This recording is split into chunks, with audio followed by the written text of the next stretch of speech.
Beautiful Vancouver, British Columbia, home of the 2024 Grey Cup.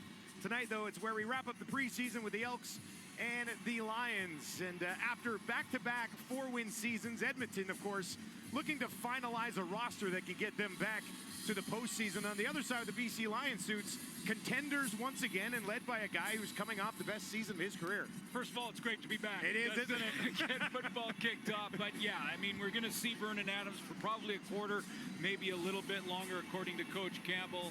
There was your leading passer in the Canadian Football League last year and the Lions nominee for Outstanding Player. Different approach for the Edmonton Elks in this one, the last preseason game. They brought a lot of young guys, but one of them has a tremendous resume in Robert Kimdichie, a former first-round draft pick in the National Football League. Chris Jones trying to get this team back on the path that they were on the first time he was running the show, but like I said, just a .222 winning percentage since he returned. And Rick Campbell on the other side, 12-6 last season, 6-3 at home, 6-3 on the road.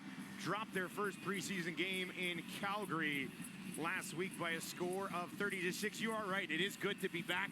One game in the booth for the preseason, I'll take it. Oh yeah, get some reps in. We got to get our reps in. Everybody's got to find their game here in the preseason, and it'll be very interesting to see what happens with the development of Edmonton this year, and of course BC last year dropping the West Final at home to the Bombers. We are underway in the final preseason game of the 2024 season, and it'll be brought back by Terry Williams right up the middle, and he is stopped shy of the 30, and that is where we will get our first look at Vernon Adams Jr. Well, Vernon Adams Jr. last year, I mentioned the 4,700 plus yards. That was 500 more than the next closest on the list, completing over 68% of his passes with 31 touchdowns. Big receiving core, lost a couple of guys in the offseason. We'll get into that as this game goes on, but they replaced him with some tremendous talent. We're going to see a lot of the first-team guys for the Lions to start this game on both sides of the ball. Probably about a quarter, get a quarter of them, and then we'll get a look at some of the guys who are still fighting for roster spots. They'll start on their own 28, and they'll hand it off right up the middle to Stanback, one of the additions that we'll get to. But let's take a look at the work of VA last season. Well, his first 6 years were with the Montreal Alouettes, and then, of course, the Lions made the trade, and Vernon Adams became a Lion, and he ripped it up with 4,700 yards. Now, he's working in the second year in a row with Jordan Maksimic, the offensive coordinator, and they've talked about it over the last month of how far ahead Vernon Adams is in the playbook. Considering how good he was last year, that's great news for Lions fans. VA looking to throw here. He's going to look down the field, up for grabs, and it drops down at the 40 as he laid one out there for Stanley Berryhill. There is a flag on the play, though. It looks like this might keep the drive alive.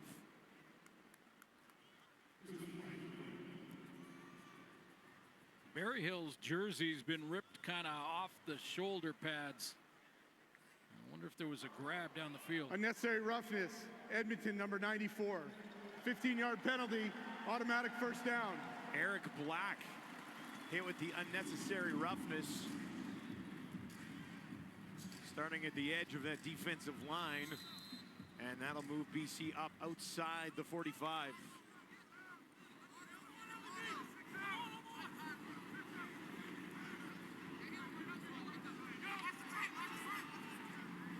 Justin McInnes in the slot to the right of Adams.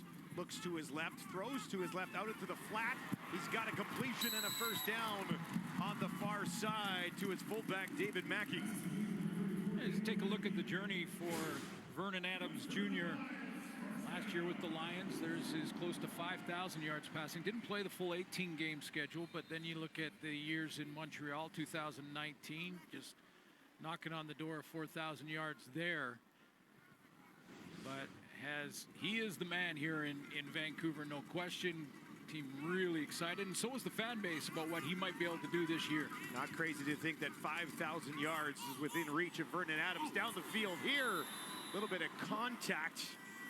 No flag on the play there, and that will bring up second down. A couple shots to Stanley Berryhill of Arizona. Small receiver with good speed. active roster last year with the Detroit Lions briefly, and the journey coming through BC, couple shots deep to him out of the gate.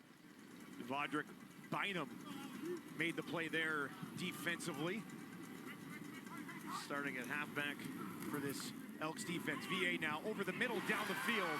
And that one is completed and held on inside the 30. And once again, following up a big season last year, it's Justin McInnes. Well, I think about Justin McInnes' season last year. I think about just, if there was a Golden Glove Award in football, he probably would have won it last year. Just tremendous hands and some of the catches that he made routine that were spectacular. Some injuries last season to that receiving core allowed McInnes to get more opportunity, and holy smokes did he take advantage of it, and will be a big focal point of the offense this season for sure. They'll hand it back off to Stanback, takes it down inside the 25. A big offseason acquisition for the Lions to get William Stanback over from Montreal. And you know, Rick Campbell has talked about throughout camp here up in Kamloops that he wants to get bigger up front, more of a power run game, and get that first down production this year. He thinks the West Division all got power backs. Brady Oliveira in Winnipeg, AJ Ouellette in Saskatchewan. I mean, there's some big backs that can get it done. Well, then there's Brown in Edmonton, who had over 1,100 yards. Not technically your power back, but a great season nonetheless. Is another completion for Vernon Adams. This time he gets it to Travis Fulgham, the former Philadelphia Eagle. And I know it's the first series, but we're seeing a little bit of that recognition that would come with another year with Jordan Maksimic, the offensive coordinator, just releasing the ball, knowing where to go quickly, getting it out of his hands in a hurry.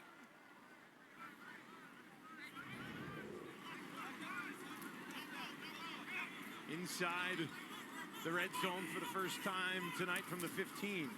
Stanback finds a little bit of space, bounces off one tackle, and eventually hauled down awfully close to another BC Lions first down. That's exactly what Rick Campbell wants to see from his tailback position.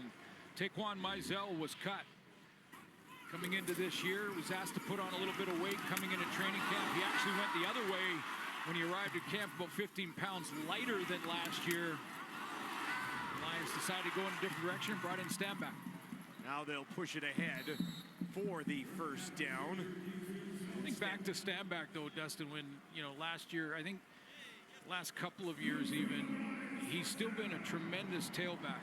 But you go back a couple of years, he had in 13 games, he had over 1,000 yards. And that's when I gave him the nickname, the Hammer, at that time. Plays like it. Because that's how he was playing then. Then I think he got a little bit lighter in the offseason. There's offensive coordinator Jordan Maksimic. Got a nice drive going to start this one. Stanback stands to the right of Vernon Adams. Takes the ball, trying to push ahead. And he is going to be a load for teams to defend here against the BC. He's just a different style of runner than Mizell, and I think a better fit overall for this offensive scheme. Well, knows the league, knows the nuance of the game, and yeah, Maksimic said, you know, this year we want to be able to have a run game, and run game includes the offensive line, receivers blocking, and all of it. Vernon Adams with flags flying, trying to push ahead, and it looked like he was there. But Maksimic said this week, he said that they want to be able to run on 2nd and 3 and not worry about it. Like, they, you know, we want to go with the run game, and we feel confident enough on 2nd and 3, maybe even 2nd and 4, we can run the ball. And what that does is keep defenses off balance. Well, that's the last thing defenses want to see, another new factor into this Lions offense. Offside, Edmonton, defensive line. Ball be placed to the 1, first down. Couple of penalties for Edmonton early. First preseason game for the Elks. Probably played better. I would say they played better than Saskatchewan. Didn't win it, but had 5 turnovers that in the killed game. them in that game, That was the issue there, yeah. All right, here's Adams again. Stanback trying to push ahead, and this time he's taken down. It's Bynum and Franklin in on the tackle. And Eric Black sort of making up for that penalty early in the drive, because he's going to, in that interior of the defensive line, he gets a good push up the middle and sort of reestablishes it back a couple of yards, and Sandback has nowhere to go. Little DBs come and clean it up, but big guys up front got to push.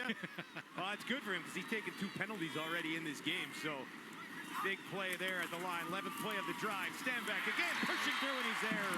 Touchdown, BC Lions. Stanback finds the end zone for BC.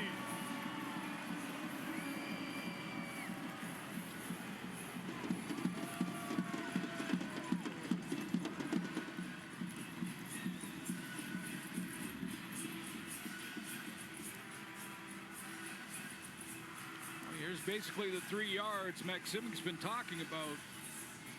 We get the 3 when we need the 3 from our running game. We got 4 or 5 and 6 points on the board. Going to be a great fantasy pick this year at Stanback. There'll be a lot of touchdowns for that guy, with the opportunity and the way that the BC Lions move the football down the field. Sean White, oh, that's a rare miss. Only missed 1 of those all of last season. It's an 11-play, 82-yard drive, 6 carries for Stanback, including that one for the Major. Can't ask for a better week 1 schedule. Malik Flowers and Jermaine Brown Jr. waiting to return this kick. Near side, and it is Brown who takes it out of bounds. Jared Daggy trying to secure a job on this club. He'll lead the Edmonton offense when we return. Getting an opportunity once again here in the preseason. Chris Jones said in an availability this week he's expecting to give him the first half, and we'll see what he can do. A lot of pressure to make one half work really well for you, though, isn't it? Well, basically there's 4 quarterbacks for the Elks in this game tonight, dressed tonight, and Dagy's getting a chance. But the 2 guys that are going to be 1 and 2 this season to start the year will be McLeod Bethel-Thompson. I know a lot of CFL fans will remember him from a couple of years ago back in Toronto. Led the team and was the leading passer in the league that year. That's really stabilized and solidified the quarterback room for the Elks. And of course, Trey Ford, still an Edmonton Elk. Be the 1-2 punch. That's a really intriguing quarterback room in Edmonton. Short yardage situation, trying to push ahead as they bring in Woodrow Trelo, the 3rd, to try to pick up this first down. Looks like he did. McLeod Bethel-Thompson, I think it's great that he's back in the league for a lot of reasons. 1, it stabilizes the quarterback room in Edmonton. They needed that over the last couple of years. And 2, he's just a great football mind to talk to. I mean, he knows there's nothing you can do to fool McLeod Bethel-Thompson through his journey. Been through so many offensive coordinators. Get it done. Daggy will hand it off again. Little stiff arm to kick it to the outside, but nowhere to go there for Jermaine Brown Jr. And then you add to that this magic. And walking highlight reel. The show that Trey Ford put on last year. And that 1-2 punch. I tell you what, if I'm an Elks fan, I'm excited to see how that's going to be managed, how they get to see both players on the field throughout the season. Great pocket passer with recognition of all the defenses that he'll see in front of him, and McLeod Bethel-Thompson and Trey Ford. Daggy in trouble, and they'll take him down at the 40. You can't keep a weapon like Trey Ford on the sideline all year, right? You got to mix him in somehow. Well, that's going to be the challenge, but, you know, it'll be a good problem to have if they're both successful. And, you know, when you think about last year and the real slow start and they 0-9 to start the season, and Taylor Cornelius no longer with the Elks. But this has got to be a fast start for the Edmonton Elks and Chris Jones. The first coach in a long time that was on the hot seat in the offseason. Yeah.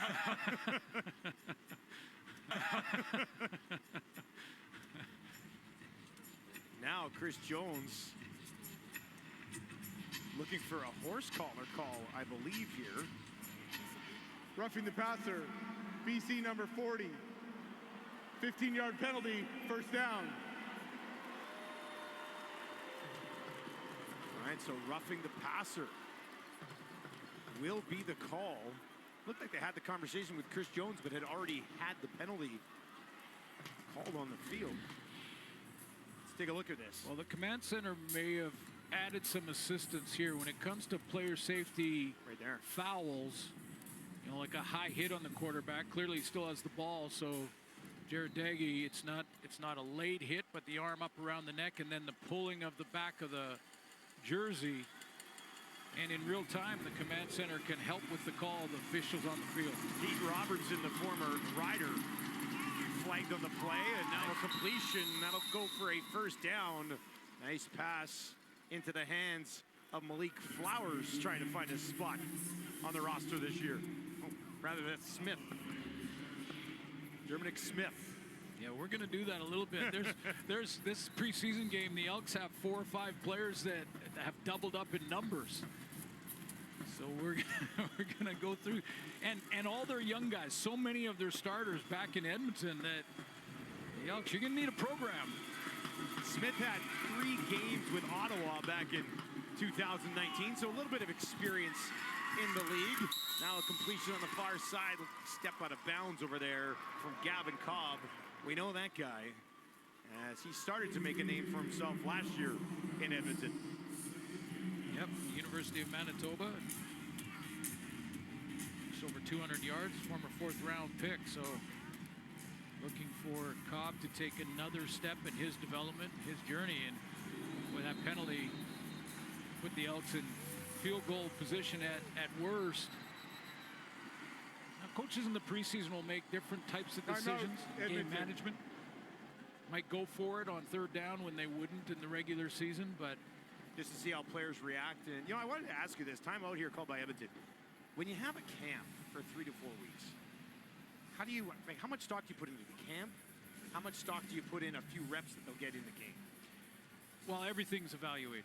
Yeah. You know, everything they do on and off the field, every single player, they are looking to see how they lead, how they carry themselves, you know, what's their attitude towards coming out of the practice? How about when they're really tired and the legs are heavy? How do they react there? And then the plays they make when the lights are on game time. You got to see if the stage is too big for some of the players. 2nd and 2, Daggy hands it off, trying to push ahead. That's a pretty good short yardage run by Jermaine Brown. But it's a good question, Dustin, because we've already seen in this game a couple of penalties. Yeah. And, you know, a lack of discipline. I don't think the Pete Robertson was that big a deal. It was sort of one of those penalties that was in the act of making a tackle and the quarterback ducked a bit. But a penalty nonetheless. But if you're undisciplined, that's a quick way to get you cut. 1st and 10 from the BC Lions 31 as Edmonton looks for a preseason response here. Daggy out to his right quickly, has a completion. That's another first down as he goes back to Gavin Cobb. Cobb had 6 catches last week. Caught all 6 targets his way and 2 for 2 in this game too. Now, Jared Daggy got 1 start last year against Ottawa. It was a loss. It went 19 of 33 for over 200 yards and had an issue with the interceptions, but his accuracy's been on, like that play action fake. Got him some time outside the pocket. Started the game 4 of 4, has Daggy for 39 yards. And Edmonton knocking on the door here. 1st and 10 from the BC 20. Now he'll look to the end zone, down the far side, and that ball bubbled. Dylan Mitchell fighting for it there. Couldn't get a clean look at it against Gary Peters, the definition of a shutdown corner.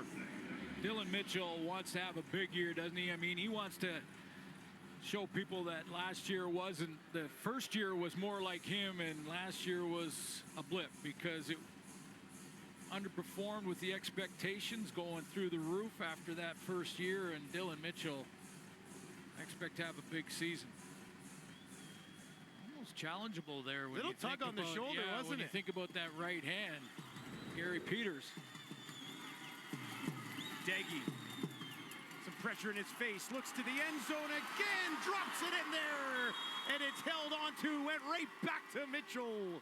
And Dylan Mitchell with a major. Edmonton ties it up. Boy, he made Dylan Mitchell go get that one. He put it out there so that not one Lion defender could get close to it. But great recognition, steps up in the pocket nicely, and a strike to the outside. Good start for both offenses. Both of those drives penalty aided, but great execution. Daggy, 5 of 6 for 59 yards and a touchdown. And this one pushed wide right. Preseason for the kickers here, obviously, as well. It'll be brought out by Williams, looking for a block, and he got it. Now he'll cut it to the middle, and they'll try to track him down. Finally, they get there.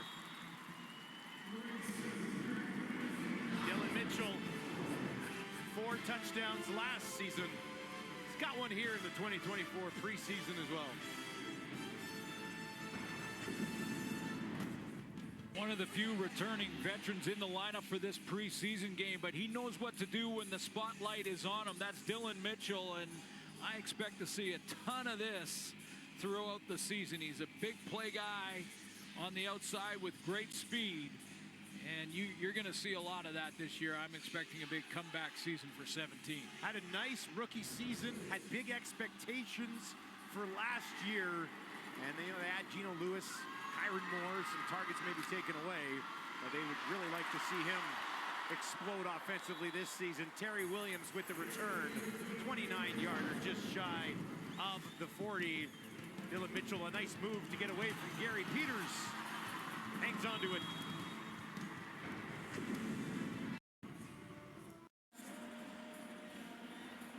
Sean Franklin, one of the guys fighting for a spot on this team. For more on his story, let's send it down to Chantel Chan. Yeah, Sean Franklin Jr. is having a full circle moment tonight because in 2019, he suited up with the BC Lions and he was playing against Edmonton. Now, he found a home with Edmonton last year, but he said that he has no hard feelings against BC, that he finds the game self-motivating because he's familiar with BC plays. He loves to play here, but he's more focused on his game. He said his goal is to play a full season. Last year in the first preseason game with Edmonton, he ended up breaking his hand, and he said he feels great, he feels healthy, and he just wants to show out this year for Edmonton. Guys. One of the names to watch for sure. Chantel, welcome aboard as well. Yes, absolutely. Welcome aboard, Chantel, the football crew, the CFL on TSN, and I'm just wondering, what song Chantel is working on.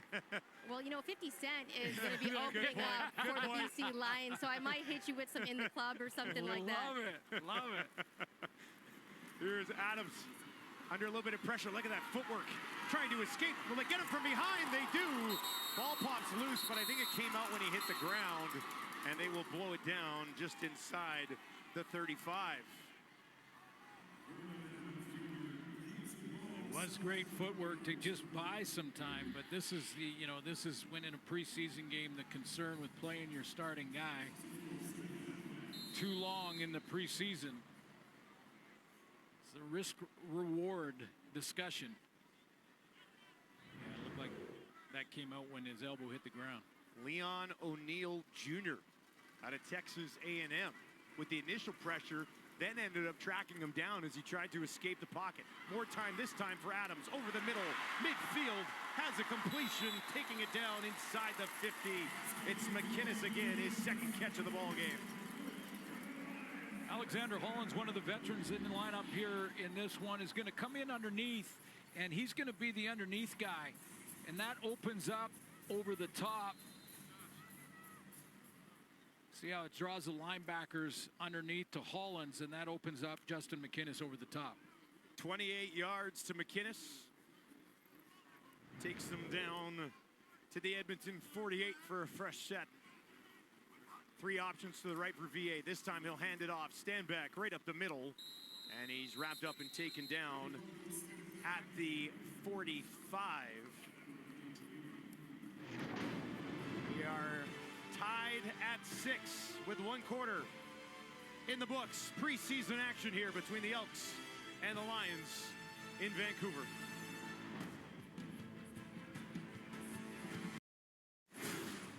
Welcome back to Vancouver, everyone. Elks 6, Lions 6 through the first quarter. And Vernon Adams, you like what you see so far. Just how much more do you see of it?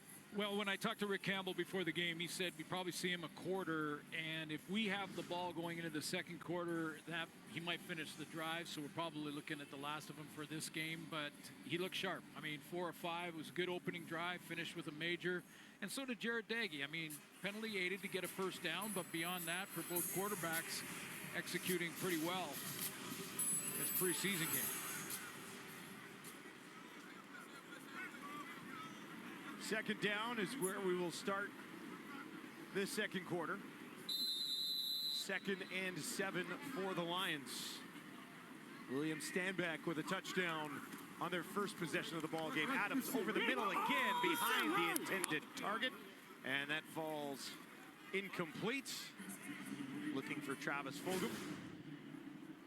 Take a look at the one thing the Lions, or not the one thing, they did a lot of things good in 23, but passing the football, very efficient. First in the league, over 300 yards per game, and that's why Jordan Maksimic wants to add more run game to that offense, and that's where Stanback comes in. Yeah, at times last year, it seemed like when Mizell wasn't going early, they'd kind of get away from it. Now with Stanback, it's something I think you can stick to a little bit and maybe have a little bit more patience with the run game there as well.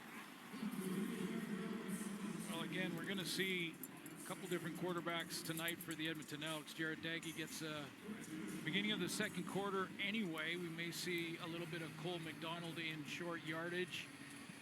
And you will see Malik Henry, according to all reports coming out of Edmonton, that we'll see a little bit of Henry, number 16, and Cole McDonald out of Hawaii. Good surfer dude there, man. Hey, see those locks? I'm not really a surfer type, you know? I was in San Diego in the off season with the kids. We took them down to SeaWorld and Legoland and stuff, and we went to the beach one day and was watching people surf, and my God, what a talent.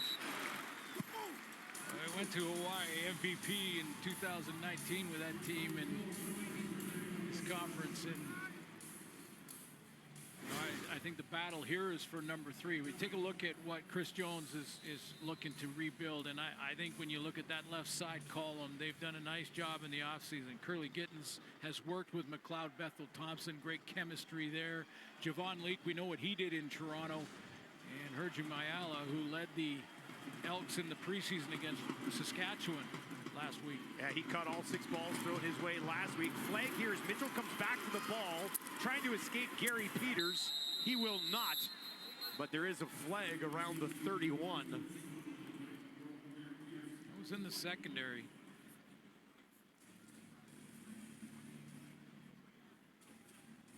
Those are some impact guys that they brought in. Gittens Jr., MBT, the connection there. Obviously a great kicker. And then considering the return game issues that Edmonton has had. Now, they got one last year. Actually, it was Deontez Alexander who just caught that pass a few plays ago. But that's a game changer right there when you bring in a guy like that. Well, and it's not even the touchdown returns. I mean, they're great. Don't get me wrong. It gets you out of your seat. Oh, I love them. Careful what you say. Yeah. But it's when the opponent drives down and scores, and your returner takes it to midfield, cuts the field in half. Yeah. That's as big a return as the big ones that they score with, because now the offense has half the field to get some of that momentum back. Pass interference. BC number 1. 10-yard penalty. First down. That is Gary Peters, who obviously had an outstanding campaign last year, but gave up the touchdown to Mitchell earlier and now takes a pass interference call here. Well, back-to-back years, Gary Peters has been the outstanding, or an all-star, I should say, CFL all-star at that boundary corner spot. And he was the team nominee for most outstanding defensive player last year as well. This carry stopped short. It's And a a whistle before preseason, it pops trying to be physical. Just send a little message early. Try to get in the head of Dylan Mitchell, who he's working on there, and yeah, Gary Peters is an all-star. So BC's defense sent a couple messages last year. They're 3-0 against Edmonton, shut them out twice. Yeah. Last year, right? Yeah. So BC's defense had no issues with Edmonton's offense last season. somewhere Trey Ford and McLeod Bethel Thompson are going, that was last year. Yeah. Here's Daggy with some time, goes over the middle, has a completion shy of the 30. There's Peters. And he goes back once again to Germanique Smith. Yeah, Gary Peters stepped up to make a nice open field tackle on this crossing route.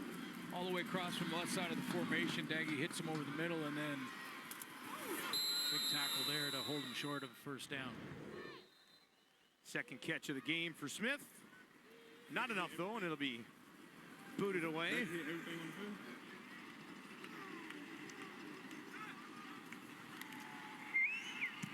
Julian lets it fly from just inside the 20. Hustling back, corralling it just outside of the other 20 is Berryhill, and he's looking for some room on the far side, and he's got some room. Takes it to the 40, and it is Julian who gets over there to upend him on the far sideline with a flag flying after a 28-yard return for Berryhill.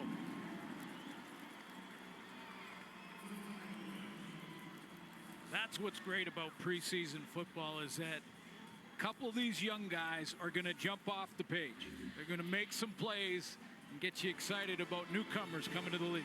Stanley Berryhill with one of those moments. Unnecessary hit. Edmonton, number 7. 50. Take a look at the changes for the BC Lions. Coming in is Jake Dolagala, William Stanback, who we've talked about, Deontay Evans in the secondary. We'll get to Christian Covington. When you look at the receivers they lost, Lucky Whitehead, Dominique Grimes, that's where Berryhill has a chance to make the lineup. That was a good return. It worked from the Edmonton 46. Adams with the handoff to Stanback for a short pickup on first down. You think of a Lucky Whitehead kind of guy, like a guy who can take the top off of defense when he's on the offensive side, but also can return kicks. I mean, Berryhill's just 5'9", 182. He's got that speed to the outside, versatility where he can play offense a lot of different spots and also be in your return game. Signed him in January, 26 years old. Some time in both Atlanta and Detroit in the NFL. And trying to find a spot in what should still be, even with the losses. I mean, more chance for McInnes. Eventually, they're going to get Hatcher back, who one of, if not the best receiver in the entire league the last few years. So, try to find a place in that rotation. Don't forget Javon Katoy and Alexander Hollins in that group. They're loaded. There's no doubt about it. Here's Adams near side, reaching out. There he is again. Nice. That'll get you. They're waving it off. Oh, I thought he had it. Excellent effort, nonetheless, from Berryhill. It's you know, coaches call it like flashes. They show flashes. Nice little inside waggle, back to the out. Boy, it looked like he had it and survived the contact with the ground. Then it came out after. I'm not sure if Rick Campbell might want to take a look at this. Like, he has it there. He's got his arm under that, rolls, is not down by contact yet, and then the ball comes out. That looks like a catch, doesn't it? Well, the moment he's touched, he's down.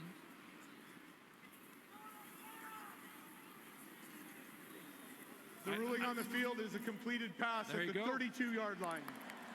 Again, no challenge needed because the command center is going to help in real time when they can in some of these calls. And here is just a spectacular catch. You know, whatever team you're cheering for, you want to see the spectacular stay. That was a nice one. Takes him down to the Edmonton 32. VA immediately rolling out to his right. That's where he throws. And he's got another completion right back to Berryhill. And they're targeting this guy, getting him involved, seeing what he can do. And he's passing the test. Well, part of being targeted is that you're getting open. You know, you're getting outside. This is a role that gives Berryhill a little bit more time in his route, and he was patient there. Opened up on the sideline for Vernon Adams Jr., and he hit him. Berryhill to the sideline for a breather. They'll bring in the fullback, David Mackey. Stanback stands in behind Vernon Adams. VA fakes the handoff. Now he's going to look towards the end zone. Drops it in there. Who else? Alexander Hollins. His first catch of the game is a touchdown for BC.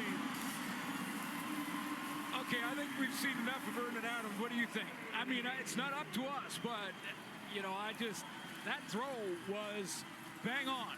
I mean, you cannot throw that corner, that deep corner, any better than Vernon Adams Jr. just did it here. Little play action fake that holds off the rush for a split second, and watch him drop it over the shoulder of Hollins. He doesn't break stride. Perfectly thrown ball from Vernon Adams. 7 of 9 for 116 yards and a touchdown. Sean White knocks it through this time, and BC goes on top 13-6. Just 4 plays, 46 yards, 1 excellent dart.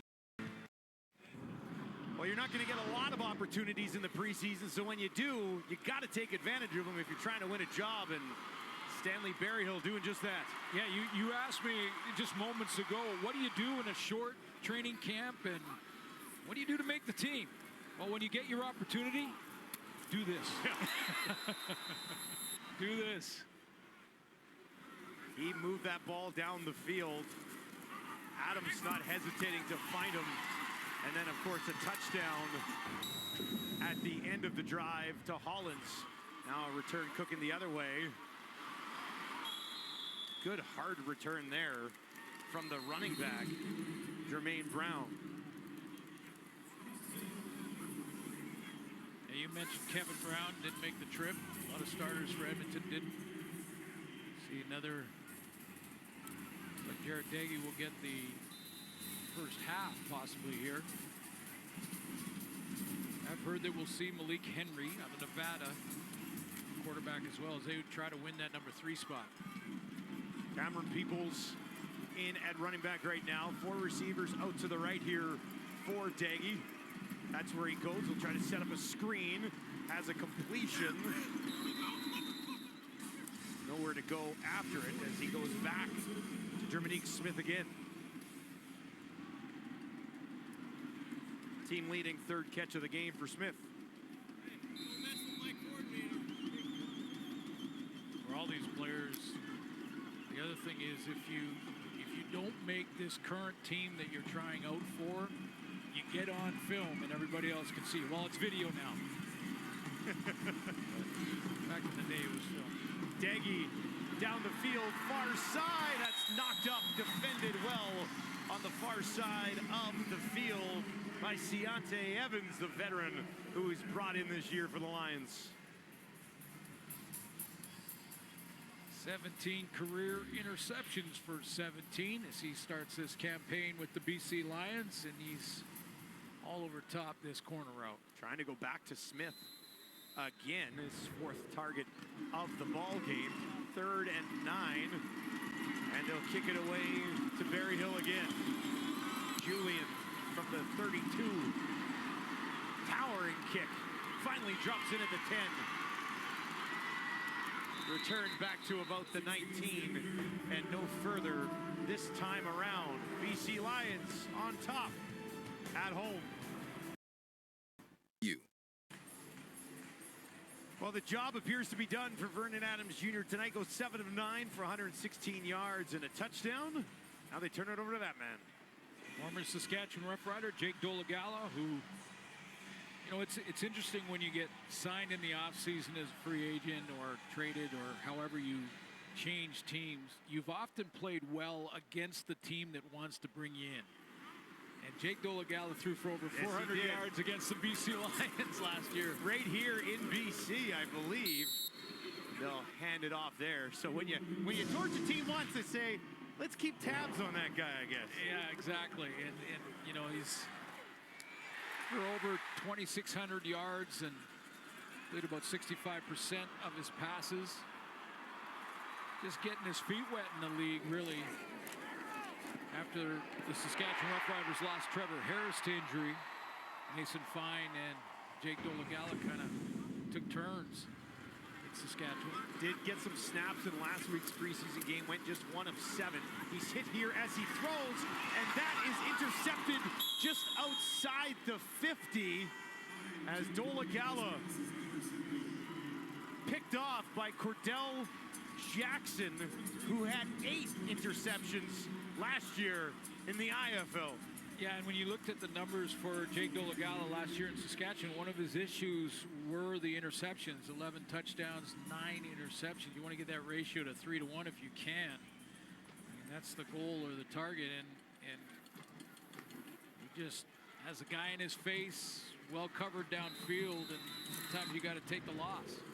That was Eric Black once again in his face, 6'4", almost 250, free agent out of Stony Brook. Now on the run to the right, throwing it high over the intended target. As into the game at quarterback, Malik Henry for Edmonton. 2nd and 10. Malik Henry's out of Nevada. Played the last few years in the gym. Football in the gym in Arena League. Tight windows in there. Yeah, exactly. And that's the fundamental you can work on when you're playing in Arena League. You can, there's not a lot of space. So you can take that Arena League field and put it in 1/4 of a CFL field, but there are tight windows down there, so you have to be accurate with the football. It's a different game for sure, but he had over 3,000 yards and 60 touchdowns passing last year in the Arena League with Carolina, the Cobras, I believe, and he's got a completion here to Dylan Mitchell, but it's not enough, and they'll have to kick it away one more time.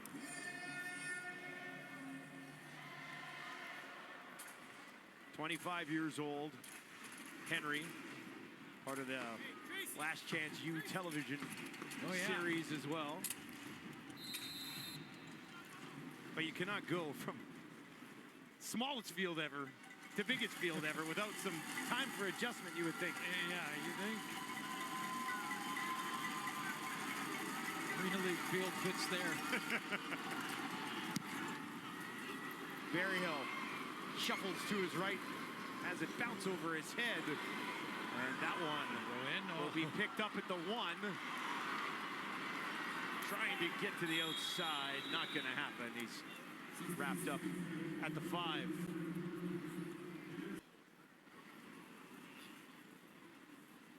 One of the part of the evaluation when you're evaluating a quarterback will be No yards. Edmonton, number 98, 15-yard penalty, 1st down. will be how he responds after a mistake. Yeah. You know, and that's, even though there is some film and some experience for Jake Dolegala under his belt, Jordan Maximic and Rick Campbell want to see, okay, he threw it, probably should have hung on to that one and taken the loss, but don't worry about that one, let it go. Let's see how he responds in the very next series. The series begins on the Lions 16 after the no yards. Gets it away, almost intercepted again by the same man, Cordell Jackson, the ball hawk. He would have been gone on that one.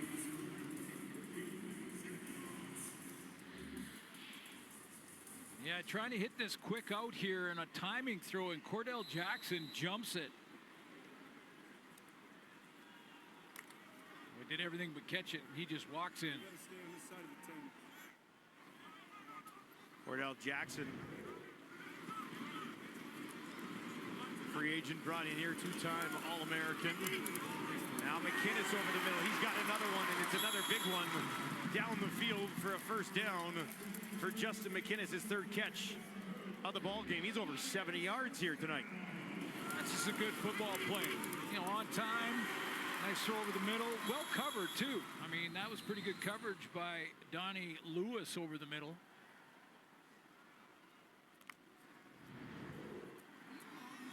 Newcomer of Tulane, just a good all-around football play. 20 yards to McInnes, 1st and 10 from the BC, 36 for Dolegala.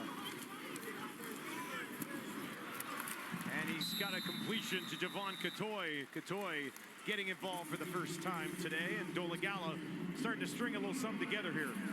Well, you get the feeling that Jake Dolegala just said, you know what, I'm just going to sling it. I gotta get out of my own head and just go ahead and let it rip. I mean, he's had one pick and one that looked like a pick six that was dropped. Get out there and sling it. Believe your eyes. Vernon Adams says to us all the time, got to believe my eyes and trust my feet. Takes the handoff, rolls to his right, looking far sideline. There's a flag in the secondary as he misses Terry Williams on the far side of the field by the 50. Stanley Berryhill got up and looked like he's been in a brawl. Illegal contact. Edmonton, number 29. First down. Keyshawn Walker, the guilty individual.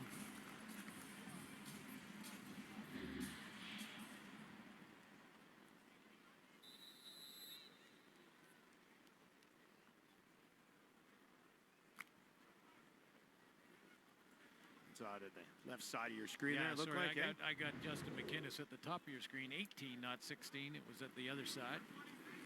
Down to the 52 here. Dolegala this time will hand it off, trying to kick it to the outside. Jordan Terrell, and he's got a first down inside the 40. A low center of gravity there off the right side. Those guys are all tough to tackle when you're down low to the ground. You got to bend your knees and get in a good tackling position. That's a nice run. 5'10", 210. Out of Barton. Jordan Terrell remains in there. Next to his 6'7" quarterback. He's going to go to him again. Tried to one-hand it. Could not haul in the hot pass there from Dolegala. That'll take us inside 3 minutes. Preseason action on a Friday night. CFL on TSN, the Lions. Coming up at the half, more on Vernon Adams Jr. looking good going into week one. And the guys will pick the game that they're looking forward to the most to kick off the regular season. And it's not the rematch of the Grey Cup. You guys sure? Ooh. I know exactly what I want. Dustin, Glenn, back to you. Seen that one. Wow. Bizarre answers from the panel, I guess. And welcome to the panel from Wamba. Ah, yeah, nice addition again. CFL Absolutely. and TSN. Dolegala, nice sidestep.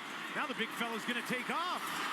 All the way down inside the 25. You don't see it from him often, but it's impressive when he does it. Yeah, no, he can do it. You know, he rushed 26 times last year, and he can do it, and he will do it. And, you know, this is important reps for the Lions, for their coaching staff. Every team's got to make some tough decisions the next couple of days and release some real good players. But the BC Lions are looking for a number 2 behind Vernon Adams Jr., who looked good in his reps here tonight. But between Dolegala and Chase Bryce, they got to find who's going to be number 2. Down to the 22, now out into the flat. Terry Williams gathered it, stumbled getting up, and then was popped for a loss. Appalachian State, Chase Bryce, 6'3", 235, was 10 of 16 and 128 in their first game against Calgary in the preseason. And, you know, between Bryce and Dolegala, it's a battle for that spot behind Vernon Adams Jr., although Dolegala's got the edge. 2nd and 12 now. Wants to move it quickly. Takes his second read and guns it over the middle into the hands of Berryhill. He's got that jersey back in place for now. And Dane Evans retired in the offseason, was a backup last year.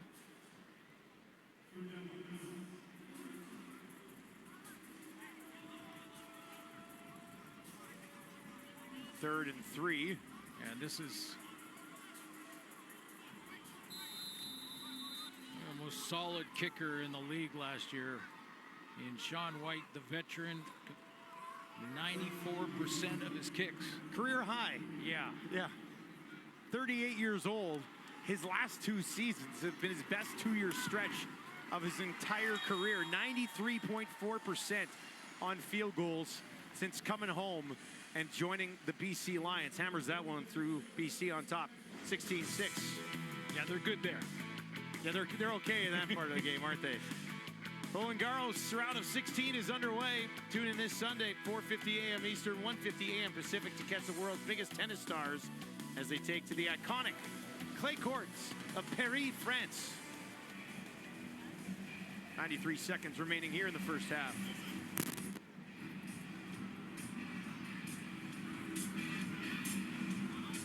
Vernon Adams, I mean, MOP numbers last year.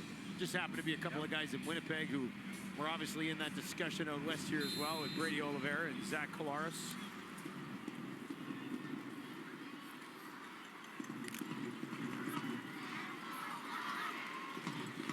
Another look here now at Malik Henry. Three receivers out to his right, looks to his left. Now on the delayed handoff. Will drop it off and a decent pickup on first down as they go back to Jermaine Brown, who's getting a little bit of run here in the first half as they clearly want to get a look at him. That's Josh Woods, starting linebacker. Big plays for BC, and he'll come downhill and hit you. 45 tackles last year for Woods. That pass behind Dylan Mitchell, but a flag immediately. Illegal block. Hands to the face, Edmonton, number 56. 10-yard penalty. Remains second down. Jackson Morgan, 30th overall pick in the draft out of Windsor. With the hands to the face, starting at left guard for Edmonton this evening. Yeah, you know, when you're an Edmonton Elks fan, Fred Boyko, David That Foucault, penalty is declined. It'll be third down. Martez Ivy, Mark Corte, all not here. So, true evaluation game for Chris Jones and his coaching staff to have all these young guys out here, and they're hanging in there. You'd like to see those penalties go away, I'm sure.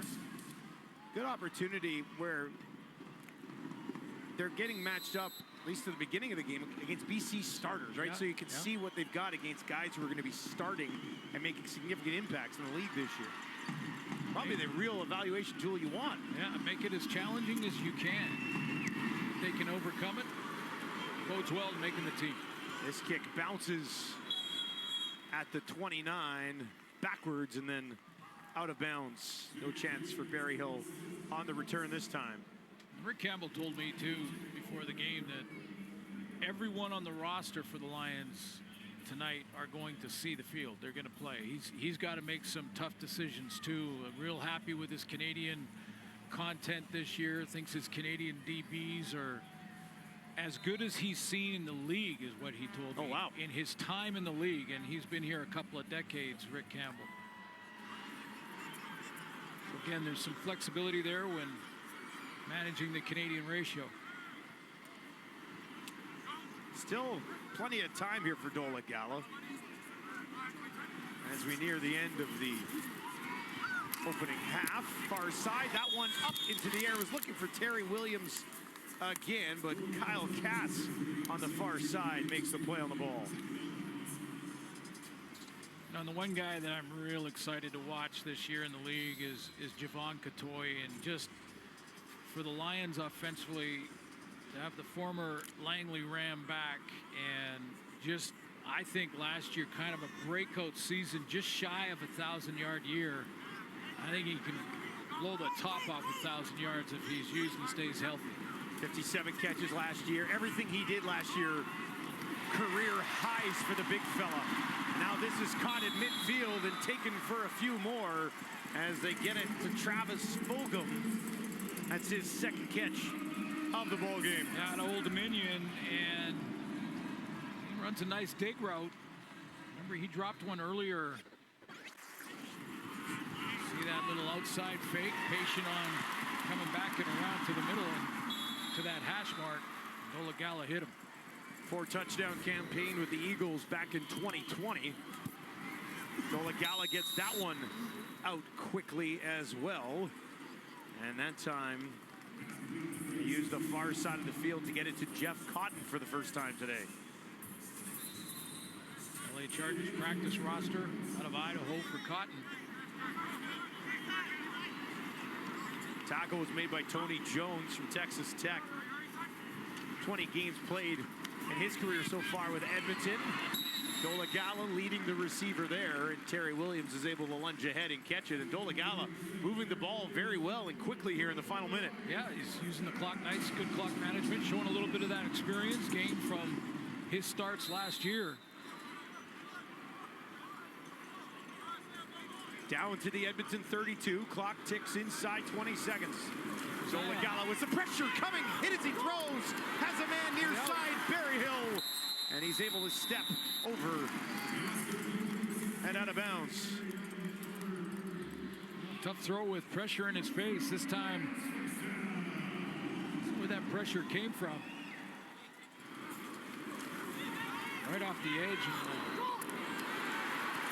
Blitz coming off that corner. Brendan White, the Elk defender.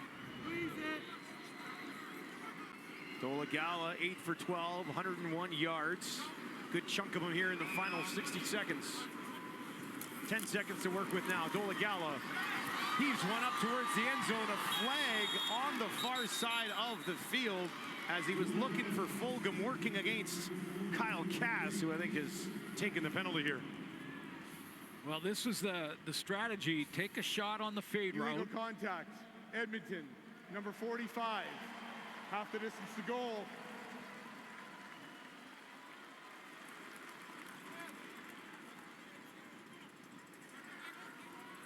Now the Elks have a lot of guys playing today. There's no number 45. So I think it was Cass. Well, I think this was the intended target that got illegal contacted right there.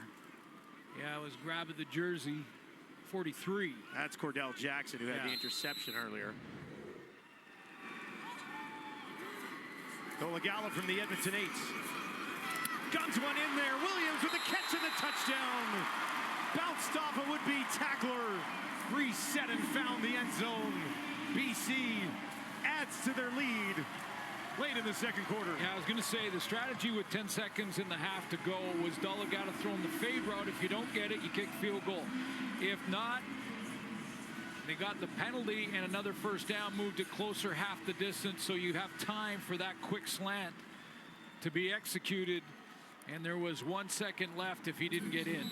It's got to be fun for Terry Williams. Usually returns and gets mixed in a little bit to the offense, at least last season. Bigger role here today in the preseason, and he takes advantage of it. Big drive for Jake Dolegala, too. Low snap. Flintoff picks it up nicely, and White hammers it home. Vernon Adams Jr. played the first quarter and about a half.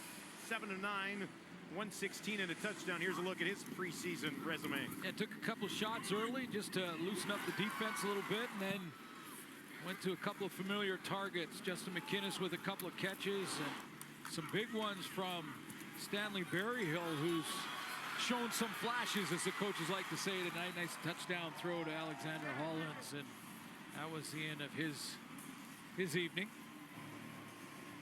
Timer, please set the game clock. VA is with Chantel Chan. Vernon, it seems like you picked up from where you left off last year, 116 yards in there, a beautiful touchdown pass to Alex Hollins. How comfortable are you with the guys that the Lions have surrounded you with? Yeah, I'm feeling pretty comfortable. Had a pretty good camp, mentally, physically. My body feels good. The guys out here making plays for me. These young receivers are making plays as well, so it feels good to get a good few drives there. And those young receivers are trying to get roster spots. Who has impressed you? You know, that's on the coaches, you know, to make those decisions, but I think they're doing a great job out here. They had great camp. Our offense is not easy, you know what I'm saying? So they're doing a great job staying locked in and doing what they need to do. Appreciate your time. Yep, thank you. God bless. Go Lions. All right, there you go. That's Vernon Adams. Look good tonight. Yeah. They've added a second back to the clock. So both teams are back out here, and they're going to kick things off. As Flintoff lets it fly. A little bit short kick here. That'll be taken at the 35 and brought to the near side of the field. A little bit of room to run right here. Nice return on the play by Tanner Green. Rare return there for Green. As the BC Lions on top with the first half of the books, 23-6. Let's send it back to the studio and Mark Rowe. Thanks to us in that panel is Enoch Mwamba and Jim Barker. Great first half for the BC Lions as they certainly look ready for week 1.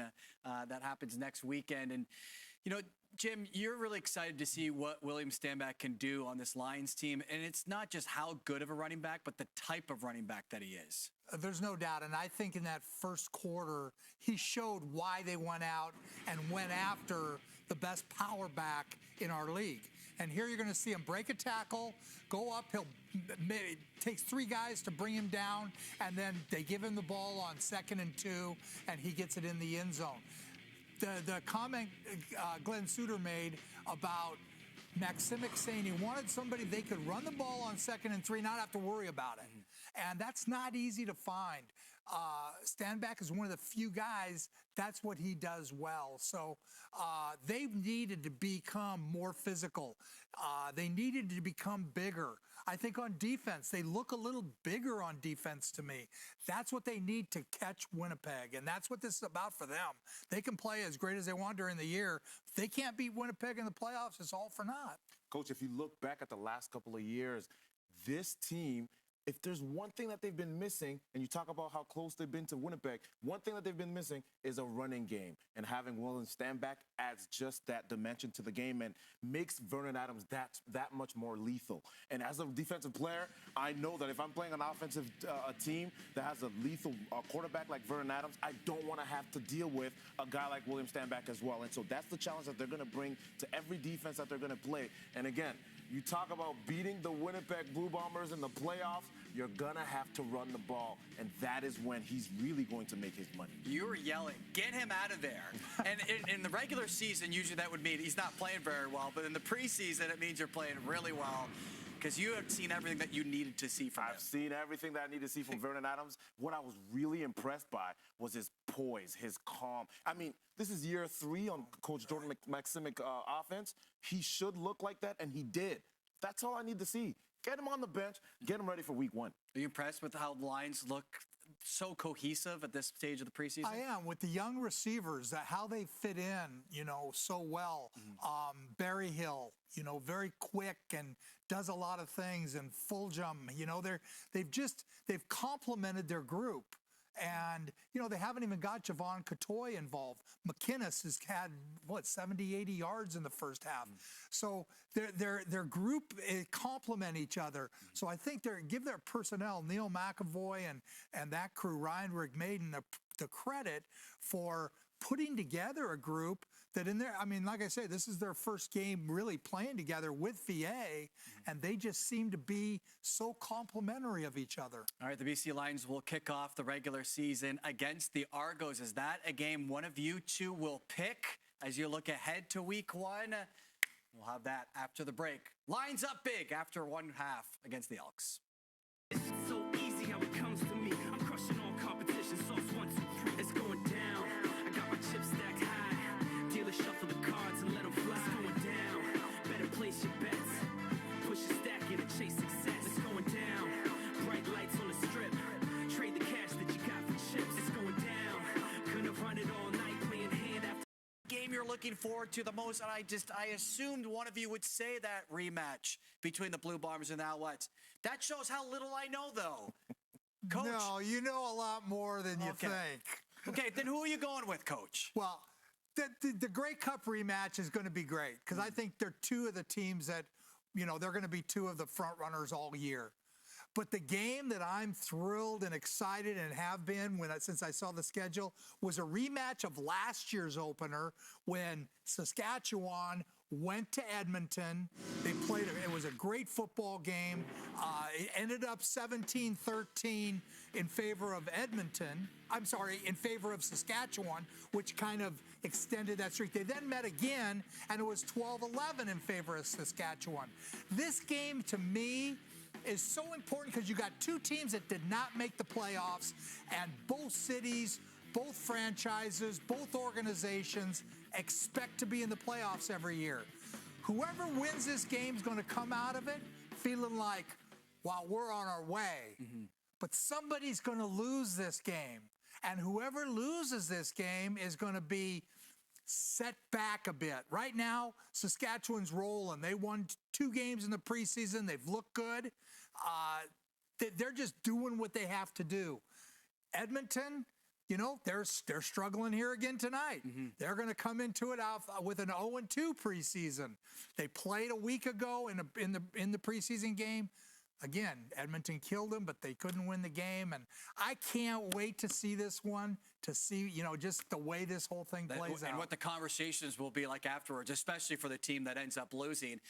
You're going to go with one of the teams that we're also watching tonight. That's right. That's right. I'm actually looking forward to, Mark, the BC Lions traveling, making the long dreaded trip to the East Coast against the Toronto Argonauts. You're looking at the Toronto Argonauts, there's a lot of questions out there. Last year, you talk about the regular season, a historic one as well. And what's going to happen this year? Obviously, we know the challenge they'll have at the quarterback position. But they lost Boris Beatty, Curly Gittins Jr. You talk about Javon Leake as well. Enoch Mwamba. Guys. Oh, well, yeah. me too. Huge loss. All champions that have gone out of that locker room, what is going to happen in that game? And we gained a champion. So it just made our team a little stronger here at TSN. All right, looking forward to week 1 of the CFL season. Meanwhile, in Vancouver, in the final dress rehearsal, it's been all Lions. Vernon Adams Jr. and William Stanback leading the way early on those drives as they're up on the Elks. We get ready for the second half. They lead Edmonton 23-6, and BC such a good passing game last year. They picked up where they left off. Well, Vernon Adams got off to a great start, played a little over a quarter. Jake Dolegala came in, and a couple of big drives for him. Finished with Majors and 23-6 lead over Edmonton. You know, I think Dolegala is sort of solidifying that number 2 spot behind Vernon Adams Jr. Chantel Chand is with Chris Jones, head coach of the Elks. Coach, obviously not the performance you probably wanted from your team in the first half. What was your message to them in the locker room? Well, we can't take penalties. We had 6 penalties to their 3, I think it was. We extend drives. We've got to do a better job defensively of not giving up as many big plays. And then special teams, we got to continue just to keep grinding. Obviously, you want to head into week 1 with some good momentum. How important is it to kind of salvage the rest of this game?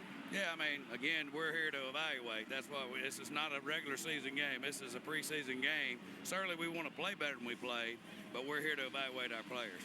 Thank you for your time. Thank you. Certainly you want to win, but at the same time, this is different, right? You're trying to get some individual evaluations out of this game. Well, completely different. For these 2 teams, different strategies. The Lions, because they're at home and they want to see their starters working together for a few reps. That's why Vernon Adams Jr. started this game and played the first quarter. Completely different. All the starters, basically, for the Edmonton Elks are back in Edmonton. So they're just trying to evaluate. In that first quarter, it was against the number 1s for the Lions, so they'll be able to go back and look at the video. Flintoff kicks it away. This will be taken by Brown. Back to the 30. Flag at midfield as he gets wrapped up about the 35-yard line.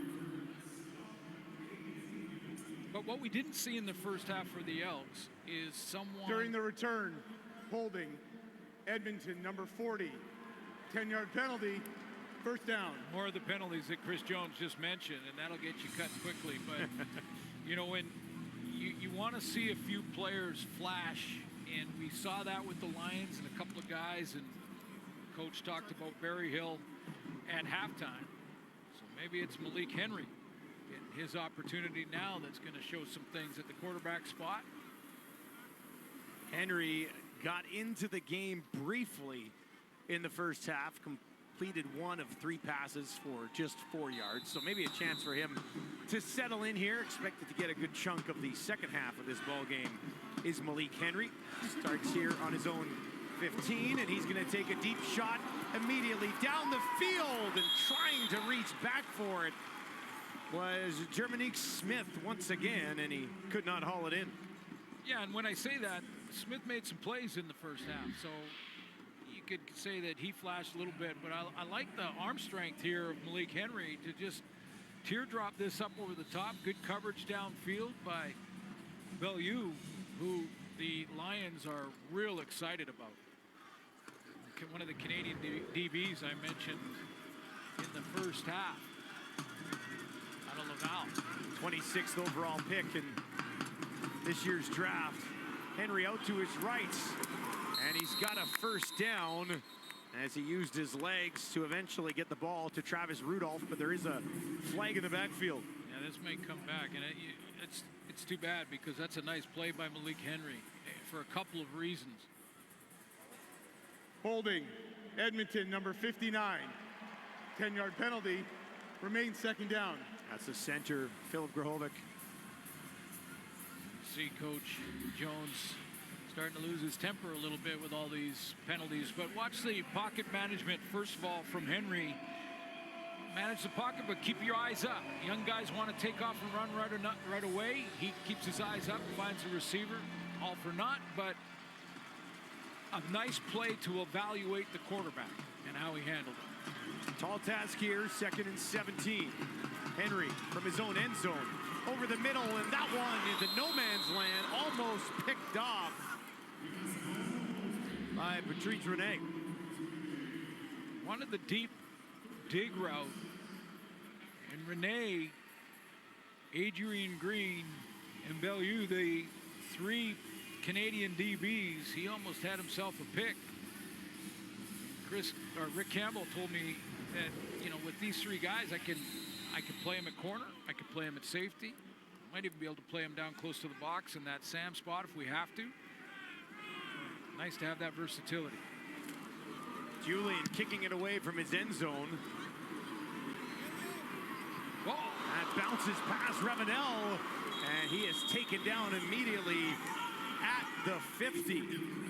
Devin Ravenel in to return that. That's a nice play downfield for the Elks from Leon O'Neill, who covered that kick and got there close. If that ball pops out and he has a shot at it, he gets the fumble recovery. He was one of the names that was brought up to us before the game. Guys to watch, looking for a job. Teams are important. They're crucial. I mean, if you're good on the teams, that gets you on the football team in a hurry. Dolegala starts here on his own 51. Quick handoff, far side. Short pickup on first down as he goes to Jordan Terrell, who got some action in the opening half. So we'll be back here November 17th. Grey Cup champion. Grey Cup championship, 1-1-1. Seems so far from now, but it goes by so quickly, doesn't it? There's some real momentum for this football team in this market. Expecting an announcement on Monday. That'll be Grey Cup related, so CFL fans be ready for that.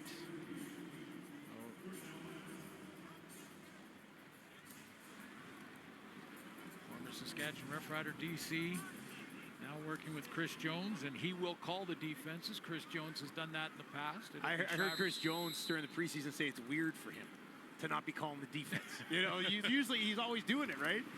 So now he's just going to sort of stay back as much as he can and let Shivers cook on the defensive side of the ball. Brief little bobble, but returned back just outside the 20 after a 41-yard kick. Preseason action between Edmonton and BC continues. Well, welcome back to Vancouver. There's the Arena League and a little Malik Henry. You can throw like 9 or 10 touchdowns in a game in the arena. Yeah, he had a 10 touchdown game. Like I said, though, one of the things that really can hone in your game is those tight windows. Fit it in, not a lot of room to get the ball in there. A nice deep ball that wasn't complete. Just a flick of a wrist on that one, too. There's an arm here for sure. Now he gets it away, and that one on the far side of the field is hauled in for a first down, and that is Travis Rudolph. I like that throw too, and the accuracy on it, because it threw Rudolph inside a little bit. He almost threw him open. He had a defender on the outside shoulder, and if he leads him out there, he throws it right into the harm's way, but threw it to the back shoulder, the inside shoulder, and Rudolph came up with it. Rudolph was briefly with the Bombers back in 2020. Henry now on the run, and he dumps it off to Deontez Alexander. He can return. You know he's got speed. Takes it down to the 25, and the biggest play offensively of the game for Edmonton goes for 49 yards. Well, first of all, Alexander can fly, and we've seen that in the return game for the Elks. So he gets this little short crosser, and he takes off with it after that. He's got the mail now, and he's gone. But I also like the throw moving to his right after play action and being that accurate on that throw back across the middle.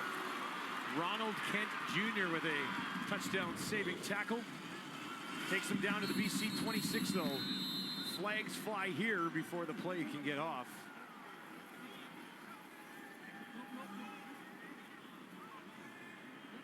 Procedure, Edmonton, number 61. First down. Spencer Masterson getting into the game on the offensive line. I see a little bit more Henry here, eh? Like move around a little bit, come out of the pocket, make some plays. I mean, even on these plays that come back because of penalty, you can still evaluate other positions. Obviously, Masterson gets a minus. I'm just saying like it is. Delayed handoff to Peoples. Peoples makes one man miss, stumbles, taken down at the 25 after a pickup of at least 5 yards. Coaches will go back and they'll go through every player and every play. And you know, some will do the old system, which is the plus minus or neutral. Basically, knowing your assignment, making sure you're aligned correctly, and then executing the play called. Cameron Peoples of Appalachian State. Now Henry's going to take off to the 15 and a slide. And that's going to be close to another first down for Edmonton. Okay, I see you. I see you, Malik Henry, making some plays and now showing the coaching staff, hey, if I have to, I'll run it. That was a nice understanding of the time he had in the pocket. He felt a little pressure on the outside shoulder, took off right up the middle. Cole McDonald's into the game, 6'4", 220 pounds. Now, I said surfer dude because he went to Hawaii, but I don't even know if he surfs. I'm just he just assumed. Well, he's just got the timeout, BC. The blonde locks coming out of the back of his helmet, and you know the word on the street is, and nothing has been determined completely yet, but that Cole McDonald may be their short yardage quarterback this season, or at least is a front runner in that regard. And big, strong quarterback out of Hawaii. And again, I don't know if he's surfing. I was kidding around, but he did remind me of somebody. I'm just saying that young Edmonton Eskimo with the locks there. Well, the gold locks coming out, and you know the fact that he was playing college ball in Hawaii. The other guy who reminds me of didn't play college ball in Hawaii, but had those same gold locks in a lot of ways. Not anymore. Mr. Dunnigan. Okay, so if McDonald comes out, they go back to Henry on 3rd and 1. Let's see what he's got cooked up. He'll hand it off. People's trying to kick it to the outside. Looking for the end zone. He'll get to the 5. Breaks one tackle, lunges ahead. Looked like he was down a yard short.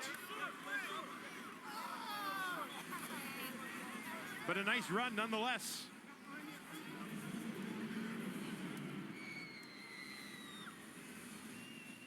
Changed it up and took the short yardage team out, went back to just their heavy offense on Peoples off the left side, and it was a one-on-one with DB, Ciante Evans.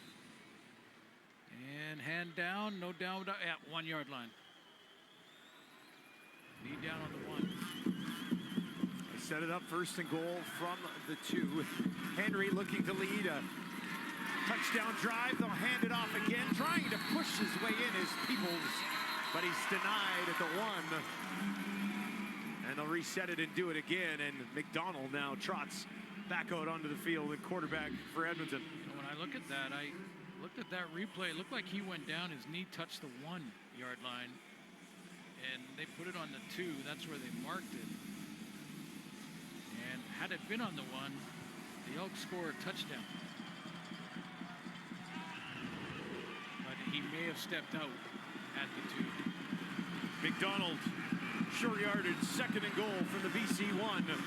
Looking to push it ahead. Flags, though, immediately as that ball is snapped. Never had a sniff of it, and they'll sort through some bodies here.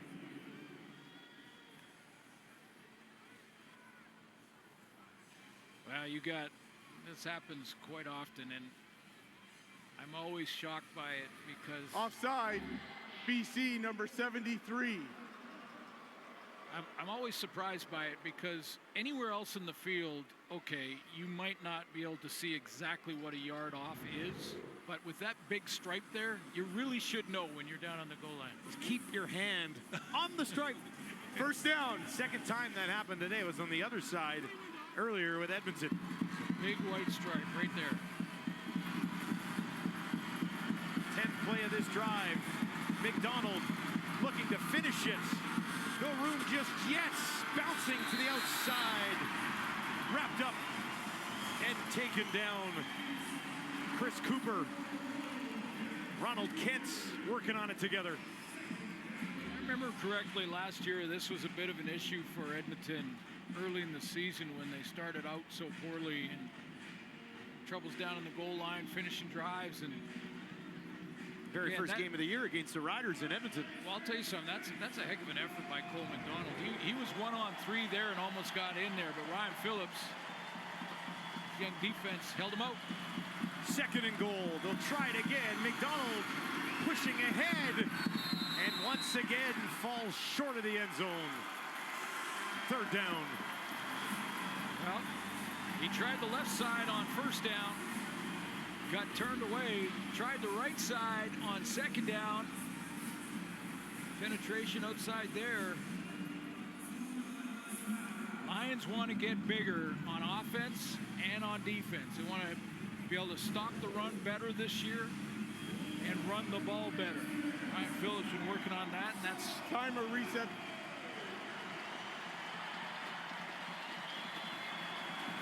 Third and goal. McDonald is the 3rd time the charm here for Edmonton. Right up the middle this time, trying to lunge in. Oh, that's going to be close. Looks like he stopped just short.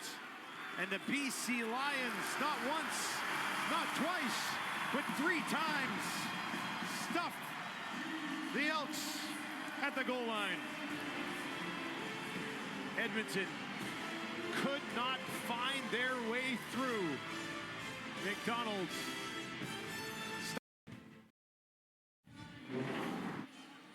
Take a look at the big defensive stop for the BC Lions, and they've made some substitutions now on defense too. I think that was maybe the best effort by that entire offensive short yardage team for the Elks. And Cole McDonald off that left side, and then there was 2 more. He tried to go to the right, didn't get there going off the right side, and didn't get there down the middle. 12-play, 88-yard drive that ate up 6 minutes, but ends up coming up short. Dolagala now quickly.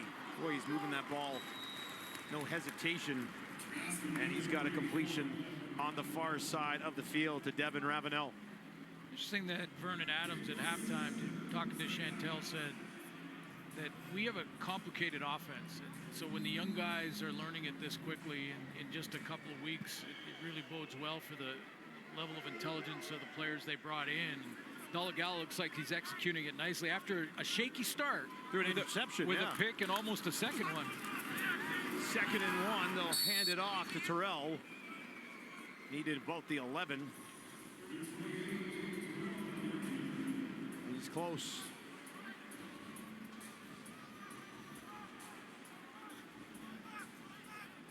And they're going to call for a measurement. Now, if he's on short, this one. Is Rick Campbell going to go for it on 3rd down? This preseason, backed up.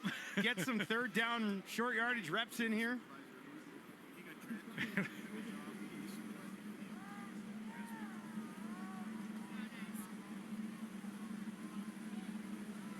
There will be a decision that has to be made.